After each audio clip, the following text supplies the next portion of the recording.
नमस्कार. आपण पाहत आहात अशोक वार्ता न्यूज लाईन मराठी. नाशिकमध्ये अंमली पदार्थांविरोधात पोलिसांनी मोठी कारवाई करत तब्बल 51.73 किलो डोडा जप्त केला आहे. ही कारवाई पंचवटी परिसरातील दत्तनगर येथे नशामुक्त नाशिक अभियानाअंतर्गत अंमली पदार्थ विरोधी पथकाने केली आहे.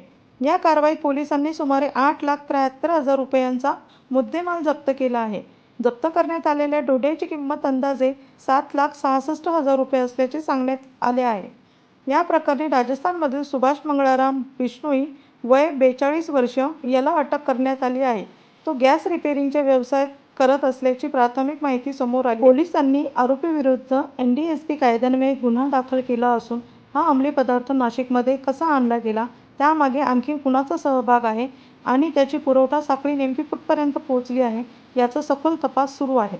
नशामुक्त नाशिक अभियानाअंतर्गत शहर पोलिसांकडून सातत्याने अंमली पदार्थाविरोधात धडक कारवाया सुरू असून अशा कारवायांमुळे शहरातील अवैध अंमली पदार्थांच्या तस्करीवर मोठा आळा बसण्याची अपेक्षा व्यक्त केली जात आहे. तर आपल्याला या नशामुक्ती अभियानाबद्दल काय वाटते आहे, आम्हाला कमेंट्सद्वारे नक्की कळवावे. व्हिडिओ आवडला असल्यास व्हिडिओला लाईक करा, शेअर करा, सबस्क्राईब करा. धन्यवाद.